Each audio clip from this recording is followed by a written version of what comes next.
श्रोता प्रेमियों, मैं राम सागर शास्त्री आप लोगों के समक्ष रखने जा रहा हूं एक प्रसंग, डुबरिया पुराण। देखिए, एक स्त्री बड़ी चालाक और चटोरी थी। जब उसका पति बाहर चला जाता था तो वह पूरी पकवान बनाकर खाया करती थी। एक दिन जब वह पूरी पकवान बना रही थी तभी उसका पति आ गया। उसने पूछा, आज कौन सा त्योहार है? स्त्री बोली, तुम्हें नहीं मालूम है, आज ढलका चौथ है। आज स्त्रियां पुए बनाकर छप्पर पर फेंकती हैं। जो नीचे गिरते हैं उन्हें स्त्रियां खाती हैं और जो छप्पर में अटक जाते हैं उन्हें पुरुष खाते हैं। पति ने कहा, यहाँ पर किस पुराण में लिखा है? स्त्री बोली, डुबरिया पुराण में। अब पुरुष ने पतार लेकर छप्पर के आगे एक मेड़ बना दी और बोला, अब तुम पुए फेंको। स्त्री ने कहा, थोड़ा रुको, अभी मैं आती हूँ। बाहर गई और लौट आई। बोली, अरे ढलका चौथ तो समाप्त हो चुकी है, अब तो अटका चौथ लग गई है। अभी अभी हमें पंडित जी से पूछने पर पता चला है। अब जो पुए अटक जाएंगे उन्हें स्त्रियां खाएंगी, जो नीचे गिरेंगे उन्हें पुरुष खाएंगे। पुरुष बोला, ऐसा किस पुराण में लिखा है? स्त्री बोली, डुबरिया पुराण में। अब तो स्त्री ने चित और पट दोनों पहलू अपने रखते हुए छप्पर पर पुए फेंके, एक भी नीचे नहीं गिरा। छप्पर से उतार कर सभी पुए खा लिए। पति बेचारा मुंह ताकता रहा कि एक ही पुआ मिल जाए, परंतु उसे कुछ भी नहीं मिला। एक लड़की का नाम गोबरमती था। गोबरमती जब अपनी ससुराल गई तो सास ने कहा, बहू आटा मारकर रोटी कर लो। गोबरमती आटा मारने बैठी, आटे में पानी डालती चली गई। अब तो आटा बहुत पतला हो गया। सास ने कहा, बहू इतने पतले आटे से रोटियां कैसे बनेगी? बोली, अम्मा अगर रोटियां नहीं बनेगी तो गुलगुला बना लेंगे। सास ने कहा, चलो ठीक है, गुलगुला बना लो। गोबरमती ने उसमें और पानी डाला तो आटा बिल्कुल धोबन बन गया। सास ने कहा, अरे बहू तूने तो आटे को धोबन बना दिया, अब तो इससे गुलगुले भी नहीं बन सकते हैं। गोबरमती बोली, चुप रहो, खराब आटा दे दिया और बातें बना रही हो। अब तो यह आटा मुझे फेंकना पड़ेगा। सास ने कहा, बहू किसी भले आदमी को देखकर फेंकना। गोबरमती छत पर पहुंची। उसने विचार किया, कोई भला आदमी निकले तब मैं इसे फेंकूं। तब तक एक वकील साहब कोट पैंट पहनकर उधर से निकले। गोबरमती ने विचार किया, इनसे भला और कौन हो सकता है। उसने सारा आटे का पानी वकील साहब की खोपड़ी पर डाल दिया। उनका पोजीशन खराब हो गया। वकील साहब शिकायत करने गोबरमती की सास के पास पहुंचे। सास ने बहू को बुलाया और कहा, अरे बहू तूने वकील साहब के ऊपर आटे का पानी डाल दिया।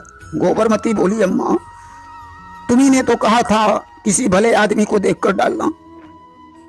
सास ने वकील साहब से क्षमा मांगी और गोबरमती से कहा, आज से तुम घर का कोई काम नहीं करोगी। तुम्हारा काम गोबर कूड़े का होगा, बाकी काम मैं स्वयं करूंगी। एक लड़की का नाम लीलावती था। घर का काम धंधा करना उसने सीखा नहीं था। ससुराल गई तो एक दिन पति ने कहा, सुनो आज खिलवा खिचड़ी बनाओ। उसे तो किसी प्रकार की खिचड़ी बनाना नहीं आता था। अब खिलवा खिचड़ी कैसे बनाए? लीलावती ने सोचा, चलो पड़ोसन से पूछ लेते हैं खिलवा खिचड़ी कैसे बनाई जाएगी। पड़ोसन के पास पहुंची। बोली, दीदी क्या तुम्हें खिलवा खिचड़ी बनाना आता है? पड़ोसन बोली, हाँ आता है। लीलावती ने कहा, अच्छा बताओ कैसे बनती है? पड़ोसन ने खिलवा खिचड़ी बनाने की तरकीब बताई। लीलावती बोली, बिल्कुल गलत, ऐसे थोड़ी बनती है। पड़ोसन बोली, एक तरकीब और है, चाहो तो सीख लो। बोली, बताओ। पड़ोसन बोली, जब खिचड़ी बिल्कुल गल जाए तो उसमें 1 किलो नौसादर डाल देना चाहिए और नौसादर डालकर उसे अच्छी तरह से घोंट देना चाहिए। खिलवा खिचड़ी बनकर तैयार हो जाएगी। लीलावती बोली, हाँ यह तरीका सबसे अच्छा है, इसे तो मैं पहले से ही जानती थी, मैं तो वैसे ही पूछ रही थी। पड़ोसन मुस्कुराई। लीलावती घर पहुंची। उसने उसी प्रकार से खिचड़ी बनाई। पतिदेव खाने बैठे। ज्यों ही उन्होंने एक ग्रास खाया, अब तो नौसादर की वजह से ग्रास निगला ही नहीं गया। उगल दिया। बोले मूर्ख, अरे तूने इसमें क्या डाल दिया? या खिलमा खिचड़ी बनाई है या मिलमा खिचड़ी? लीलावती बोली, मैंने खिचड़ी तो अच्छी बनाई मगर आपको अच्छी नहीं लगी तो मैं क्या करूं? पति ने कहा, अच्छा तू स्वयं खाकर देख ले। लीलावती ने खिचड़ी खाकर देखी। अब तो वह भी ग्रास को निगल नहीं सकी। दोनों के बीच झगड़ा होने लगा। पति ने पाटा उठाया, लीलावती ने करछुली उठाई, महाभारत होने लगा। पति ने लीलावती की पीठ पर पाटा मारा, लीलावती ने पति की खोपड़ी पर करछुली मारी, खोपड़ी फूट गई। पड़ोसी दौड़कर आए, उन्होंने दोनों को शांत किया। एक लड़की का नाम श्यामा देवी था। श्यामा देवी बड़ी मक्कार थी। घर का काम धंधा उसे बिल्कुल नहीं आता था। जब वह ससुराल गई तो सोचने लगी, मुझे काम धंधा करना तो आता ही नहीं, आज तो मुझे क्या करना चाहिए। उसने सोच लिया, बीमारी से अच्छा बहाना और क्या हो सकता है।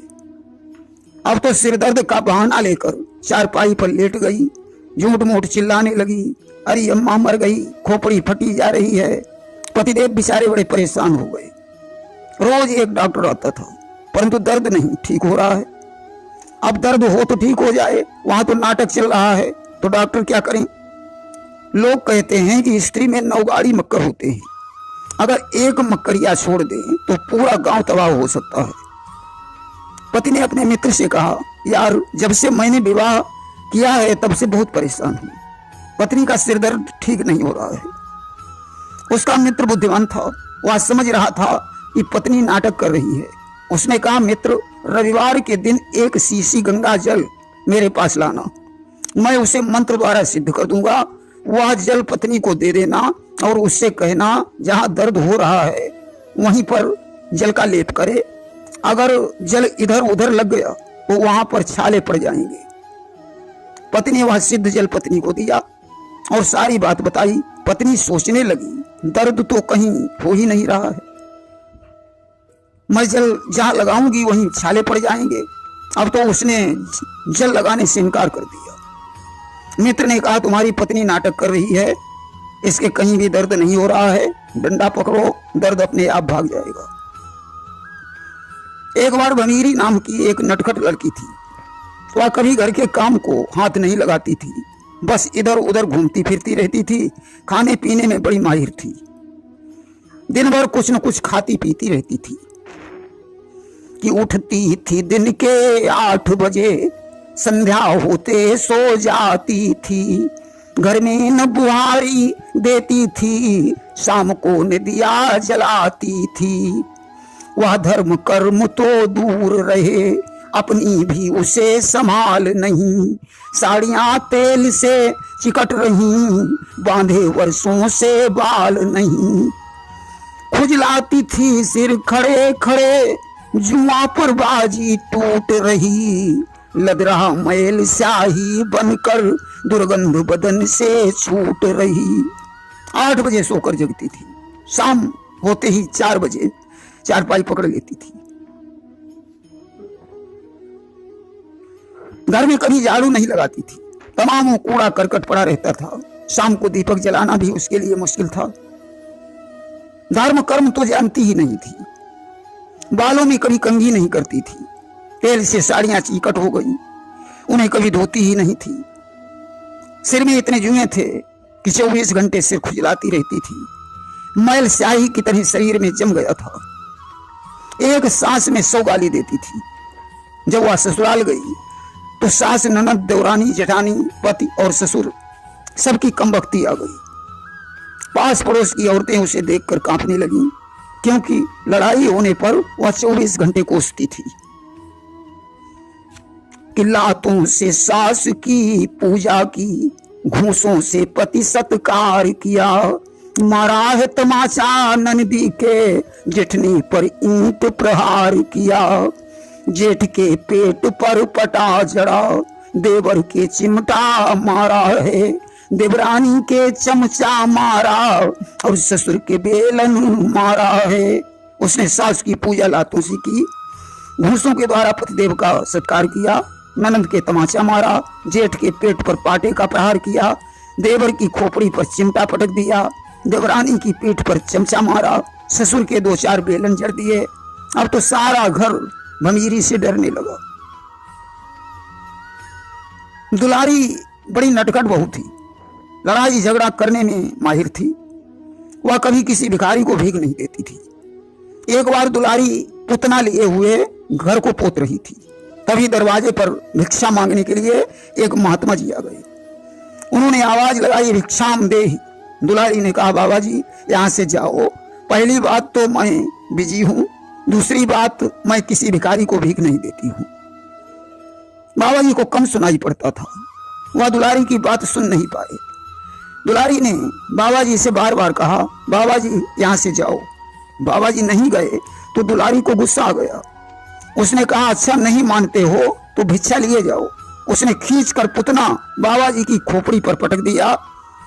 बाबा जी ने उस पुतने को उठाया और अपनी झोली में रख लिया और घर पहुंचे। झोली से वह पुतना निकाला और बाबा जी ने पानी में डालकर उसे साफ किया कि रखा निकाल कर झोली से पुतना मिट्टी का सना हुआ। बाबा जी ने धोकर देखा तो रुई का थावा बना हुआ। बाबा जी ने देखा, अरे यह तो रुई का बना हुआ है। उसे सुखा लिया और भगवान का दीपक बनाने के लिए उस रुई का इस्तेमाल करने लगे। अब तो पुतने के अंदर से आवाज आने लगी कि धन्य है सतपुरुषों का संग, धन्य है सतपुरुषों का संग। पहले मैं रोता था निस्दिन, पड़ा कींच के बीच, आ गया अब जीने में रंग। धन्य है सतपुरुषों का संग। पुतने से आवाज आने लगी, सतपुरुषों के संसर्ग को धन्य है। अरे मैं वही पुतना हूं जो कीच के बीच में पड़ा रहता था। वह उल्टा मुझसे रोज पोता पाती करती थी। आज मैं महात्मा जी के पास आया हूं तो मेरी सारी जिंदगी बदल गई। मेरा इस्तेमाल भगवान के काम में हो रहा है। एक कवि ने एक गीत लिखा है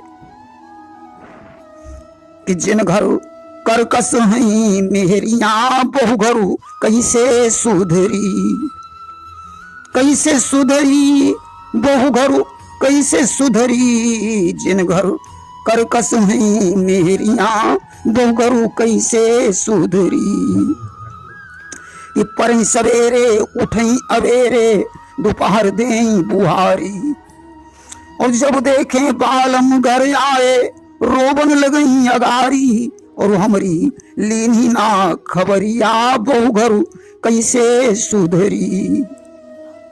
कि देन झाड़ू करीन रोटी हम तो हैं बीमार, कब हम करी दवा ना दारू कैसे छुटे बुखार। लेटी पलंगा करी मकरिया बहु घरू कैसे सुधरी। कि तुम्हें मुराहटू मौत ने आई फूटे हमरे भाग, तुम्हें मुराहटू मौत ने आई फूटे हमरे भाग। 16 फुलका खात रोज तुम और बटुआ भरी भात, खाली कर दई सबई बखरिया बहु घरू कैसे सुधरी। कि बुद्धा कहीं मरो जो बालम पति से बोली नार। 16 फुलका बचे हमारे और बटुआ भरी दार। कि खावे लड़का और लौड़िया बहु घरू कैसे सुधरी। कि जिन घर फूहर हैं मेहरियां बहु घरू कैसे सुधरी। प्रेम से बोलिए वृंदावन बिहारी लाल की जय।